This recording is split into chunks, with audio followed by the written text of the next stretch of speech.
नमस्कार साथियों, आप देख रहे हैं एएस ट्रस्टेड न्यूज़। मैं हूं आशीष श्रीवास्तव। इस समय हमारी मौजूदगी कबरुद्दीनपुर गांव में है और ये अनुराग का जो घर है आप पीछे देख सकते हैं।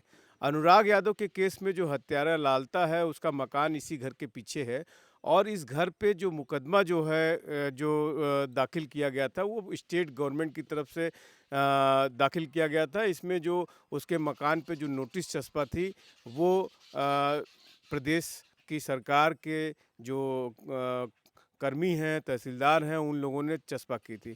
नोटिस चस्पा किए हुए लगभग साढ़े 4 महीने हो गए हैं और लगातार सुनवाई जारी है और अक्सर ही उसमें डेट पड़ जाया करती है। जहाँ ज़ीरो टॉलरेंस की सरकार का दावा रहता है, योगी सरकार का, कि बुलडोज़र चल जाएगा और जो अपराधी हैं वो जेल चले जाएँगे। लेकिन इन सब में जो है जो अपराधी होते हैं उनका कोई एनकाउंटर नहीं होता है। वो मिलीभगत से एक तरह से बड़े आराम से सभी के सभी जो है अपराधी जेल चले जाते हैं और उसमें से एक जो दरोगा है जिस पर कि ये आरोप है कि उसने जो है यहाँ के जो स्थानीय थाना है गौराबासापुर उससे मिलीभगत करके सभी को सरेंडर कराया और उस पे ये भी आरोप है कि हत्या से पहले और हत्या के बाद वो थाने के संपर्क में था। लेकिन उसकी ज़मानत हो जाती है। 5 महीने लगभग होने वाले हैं और इस 5 महीने से लगातार अनुराग के पिता इंतज़ार कर रहे हैं कि कब वो फैसला आएगा, जिसके बाद जो है ये हत्यारे का जो मकान है लालता का जो मकान है, जिसके लिए जिस ज़मीन के लिए हत्या हुई जो कि बंजर खाते की ज़मीन पे बना है, 5 महीने लगभग हो गया ये मुकदमा चल रहा है और अभी भी ये फाइनल नहीं हो पाया है। आज अंतिम जिरह होने वाली थी और फिर से इसमें क्या कुछ होता है। आज जो है प्रधान जो इस मामले में खड़े थे वीरेंद्र यादव, वो भी जेल चले गए हैं। एक अन्य मामला है उनका, लेकिन कहीं न कहीं जो राजेश दरोगा है, ये आरोप लगाया जा रहा है, उनका परिवार लगा रहा है, जो वंदना उनकी पत्नी है, प्रधान है जो खुद, वो आरोप लगा रही हैं कि ये जो है, जो हमारे पति वीरेंद्र यादव जो अनुराग के साथ खड़े थे, वो राजेश दरोगा कॉन्स्पिरेंसी करके उन्हें अंदर करा दिया है। सुभाष यादव जो हैं, जो ढाबा चलाते हैं, उनसे मिल कर के। लेकिन आज की जो तारीख थी उसमें जो तहसीलदार के कोर्ट में आज वीरेंद्र यादव नहीं थे, लेकिन आज रामजीत वहाँ जो अनुराग के पिता हैं वो पहुँचे थे। क्या कुछ कार्रवाई रही है, क्या कुछ उसमें हुआ है, आज हम जानेंगे उनसे पूरी बात कि आज 5 महीने बाद क्या कुछ उन्हें हासिल हुआ है इस मामले में। भैया तारीख हासिल हुई है। तारीख जी। आज भी तारीख पड़ गई। जी, तारीख पड़ गई किसी कारणवश कोई इमरजेंसी रही, कहीं काम रहा होगा तो तहसीलदार साहब बैठ नहीं पाए। इस वजह से आज फिर तारीख पड़ी है, लेकिन अगली तारीख को फिर वही उम्मीद लेके जाऊंगा। आज बहुत उम्मीद थी कि अंतिम आज बहस हो जाएगी, आदेश में फाइल चली जाएगी, लेकिन आज फिर एक तारीख मिल गई। पूरे प्रदेश में जो है ये इस तरह का जो चल रहा है, ये आपका केस मतलब इतना हाईलाइटेड है, फिर भी अफसर जो है इसको गंभीरता से नहीं ले रहे हैं। नहीं भैया, हम ये नहीं कह सकते कि गंभीरता से नहीं ले रहे हैं, गंभीरता से ले रहे हैं। लेकिन अब मेरा दुर्भाग्य भी मेरे साथ चल रहा है ना, कुछ न कुछ मेरी तारीख पे हो जा रहा है, तो उसके लिए क्या कहेंगे किसी को। और इतने फ़ोन्स आए मेरे पास, इतने फ़ोन्स आए कि आज क्या हुआ, तो अभी क्या बताता मैं बोला फिर से बाबू तारीख लग गई। तो जितने भी लोग हैं सब लोग लगे हुए हैं, हर जगह से देख रहे हैं कि उसमें हुआ क्या। अगर इसमें कुछ नहीं होता है ना तो बहुत छवि खराब होगी, शासन की प्रशासन की बहुत छवि खराब होगी अगर कुछ नहीं हुआ। तो इसलिए मुझे उम्मीद है कि होगा ज़रूर कुछ न कुछ।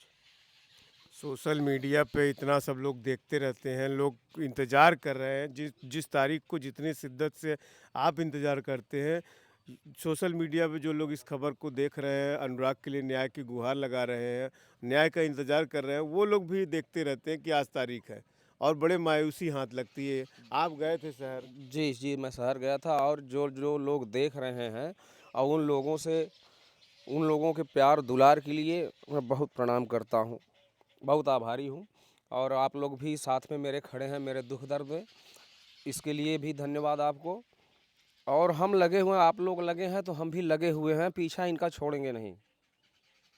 जब ये लालता के हत्यारे जो लालता जो हत्यारा है उसके मकान पर जो है जब नोटिस चस्पा हो गई जो कि ये मानते हुए सरकार ने माना कि इस पे इससे जवाब तलब किया जाएगा चूँकि ये बंजर खाते की ज़मीन पे बना है।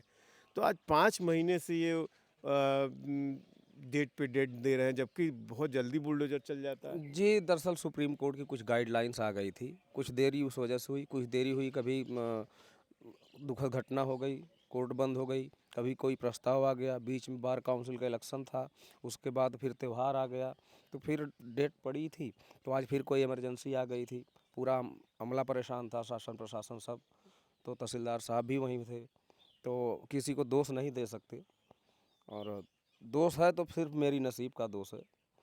तो अगली तारीख पे फिर मैं चलूँगा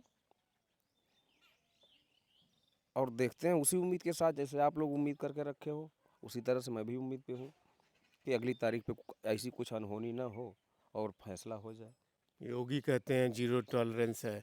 अभी वो किले में आए थे, सामूहिक विवाह का सभी वर-वधू को आशीर्वाद दिए। आप भी बीच में कह रहे थे जाने के लिए। क्या कुछ योगी के दरबार में जाएँगे तभी न्याय मिलेगा? नहीं भैया, दरअसल देखिए, मुख्यमंत्री हैं, उनका प्रोटोकॉल होता है और पहले से मिलने के लिए निर्धारित नहीं था, तो मैं वहाँ जाके हंगामा नहीं खड़ा करना चाहता कि वहाँ कोई भी अनजान व्यक्ति इस तरह से नहीं जाके मिल सकता, और उनका जो है प्रोटोकॉल होता है, उस हिसाब से उस सिस्टम से जाएंगे हम। नहीं, वहाँ नहीं मिल पाए आप, लेकिन लखनऊ क्या आपका कोई प्लान है जाने का, मिलने का? चूँकि आपके फैसले में काफ़ी विलम्ब हो रहा है, 5 महीने लगभग होने को आया और अभी जिस तरह सुनवाई चल रही है चींटी-चाल से, फिर उसमें कोई निष्कर्ष नहीं निकल के आ पा रहा है। क्या आप मिलना मिलना चाहते हैं आप योगी से? जी बिल्कुल, मिलना चाहते हैं, लेकिन दिन निर्धारित नहीं है। दिन निर्धारित नहीं है। जी, मिलना तो ज़रूर चाहते हैं, हम तभी से मिलना चाहते हैं, लेकिन बीच-बीच में इलेक्शन था उधर महाराष्ट्र में, तो वहाँ चले गए, फिर बीच में कुंभ आ गया, उधर बिजी थे। अभी देखिए फ्री हुए हैं, अभी डेट फिक्स नहीं है, मिलना तो चाहते हैं, हम कब से मिलना चाहते हैं कि बहुत रोए हैं, उनके सामने भी चल के रो लेंगे। इधर भी जो हैंड्स हैं आपके, भले ही उनका आपराधिक इतिहास है वीरेंद्र यादव का, लेकिन कम से कम अनुराग के मामले में वो अनुराग की हर तारीख पर खड़े रहते थे वहाँ, मीडिया से बात करते थे, वो भी जेल चले गए। कोई कह रहा है राजेश यादव जो दरोगा छूटा है उसकी वजह से चले गए, कोई कह रहा है कि उनका एक निजी मामला था, जो कि ढाबे संचालक के साथ उनका मामला था। अब आप चूँकि राजकुमार भी छूट गया है, राजेश दरोगा भी छूट गया है, अभी कोई नई एप्लीकेशन भी पड़ जाएगी बेल की। आप धीरे-धीरे एक-एक करके छूट रहे हैं, आपकी तरफ से केवल आप स्वयं हैं, जो तारीख पर जाते हैं और पता करते हैं, आप ही को सब देखना है। कैसे देखते हैं धीरे-धीरे वो लोग छूट करके इस तरह से घटनाएँ करेंगे, डराएँगे, धमकाएँगे तो फिर कैसे? जी, उन लोगों से तो यही उम्मीद की जा सकती है कि वो घटना ही करेंगे, डराएँगे ही, धमकाएँगे ही।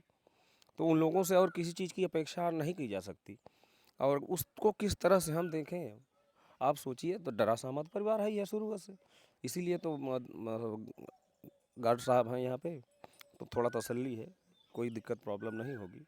लेकिन वो यहाँ तो नहीं आएँगे अभी, घर पे आके कुछ वारदात तो नहीं कर पाएँगे। वो करेंगे अब तो कोई साजिश और रचेंगे, अपने बचाव के लिए कुछ करेंगे, तो वो तो करेंगे ही भैया, उनसे क्या अपेक्षा करूँ मैं? आज 5 महीने से आप परिवार है, आपकी बेटियाँ हैं और लंबा परिवार है। कैसे चल रहा है? चूँकि आर्थिक स्थिति से आप तो कमज़ोर हैं, आपकी कोई सोर्स ऑफ इनकम नहीं है। कैसे आप देख रहे हैं, कितनी दिक्कत परेशानी आ रही है? भैया परेशानियाँ तो बहुत हैं, आप लोगों ने जो सहयोग किया है, उसी के सहारे चल रहा है, लेकिन वो कब तक चलेगा? अ, कोई आमदनी का ज़रिया नहीं है, दोनों बच्चियाँ पढ़ रही हैं, कोर्सेज़ कर रही हैं और अलग से क्लासेस ले रही हैं, तैयारियाँ कर रही हैं, तो प्रॉब्लम तो है, कमाने वाला मैं ही हूँ, लेकिन अब घर छोड़ के जा ही नहीं सकता, तो वो परेशानियाँ तो है ही हैं मेरे सामने। कोर्ट कचहरी में आप जो सरकारी वकील आपको मिलता है, उसके अलावा भी चूँकि कहीं से चूक न रह जाए, आप अपने वकील भी खड़े कर रखे हैं आपने, इस वाले मैटर में, जी। जो बेदखली का मुकदमा चल रहा है, जो लालता का जो तहसीलदार के यहाँ मुकदमा चल रहा है। इसके अलावा आप हाई कोर्ट में जो ज़मानत इन लोगों की लग रही है, उसमें भी विरोध करने के लिए पर्सनल लेवल पे आप प्रयास करते हैं। इन सब में पैसा खर्च होता है और अच्छा खासा वकील की फ़ीस होती है। हाई कोर्ट की यहाँ तो कम लगती है, लेकिन हाई कोर्ट में अच्छे खासे वकील जो आप करेंगे, उन पे लंबा खर्चा आएगा। जी। कैसे आप करेंगे इस तरह जी, की बस लड़ाई लड़ेंगे कैसे? जी, लड़ाई तो लड़ ही रहे हैं, और अभी तक जो आप लोगों ने सहयोग किया है वही लगा के हाई कोर्ट में भी 2-2 वकील करके रखा हूँ। विनय सरन जी हैं जो सबसे टॉप ग्रेड के वकील हैं, और आलोक दुबे हैं, तो इन सबको भी अलग से करके रखा हूँ। मैं ये नहीं छोड़ना चाहता कि मैं बाद में पछताऊँ कि यार मैंने ये किया होता तो ऐसा हो गया होता। एक बेल तो हो गई राजेश की। जी, वो तो कानूनी प्रक्रिया है भैया, बेल तो मिल ही जाती है। नहीं, कहीं न कहीं उसमें ये भी था कि आपके अधिवक्ता जो आपने किया था, जो जिस तरह से आपने फ़ील्डिंग लगाई थी, उसमें कहीं न कहीं चूक हो गई। नहीं, चूक नहीं हुई है। वो देखिए प्रक्रिया होती है और बेल मिल जाती है। चूँकि ये 120 बी में गए हैं, ऑन ड्यूटी थे, तो इनमें इनका हाथ तो है, लेकिन मौके पे नहीं थे। इस वजह से बेल मिली। अब देखिए लाल मोहन यादव की भी बेल गई हुई है हाई कोर्ट में। अब देखिए वहाँ से इनकी बेल कैसे होती है, किस बेस पे होती है, या इसी को बेस बना के उनको भी बेल कर की दी जाएगी। तो ये तो माननीय न्यायालय जाने, मैं क्या बोल सकता हूँ उसमें। तो आप देख सकते हैं कि किस तरह से पिताजी जो है मायूस हैं। आज 5 महीने लगभग होने को आया और अभी भी ये सब सारी डेट पे डेट चली रही है। और जो बंजर खाते जो सरकारी ज़मीन पे जो लालता का मकान है, उसे कब का गिर जाना चाहिए था। लेकिन अभी भी इतने प्रयास पर्सनल लेवल पे जाके इस प्रयास को करना पड़ता है। अधिवक्ता अलग से ये जिलाधिकारी महोदय से जो है उसमें अनुमति लेके आते हैं। तब उन अधिवक्ताओं के ज़ोर से ये आज जो डेट लगनी थी, जिसमें आज अंतिम आदेश में फाइल जाने वाली थी, यहाँ तक पहुँचा है। लेकिन आज भी एक नई डेट मिल गई है। अगली डेट 24 मार्च की एक अगली डेट है और उस डेट पे हम देखते हैं कि इस खबर को हम फॉलो अप करते रहेंगे कि उस डेट पे क्या होता है।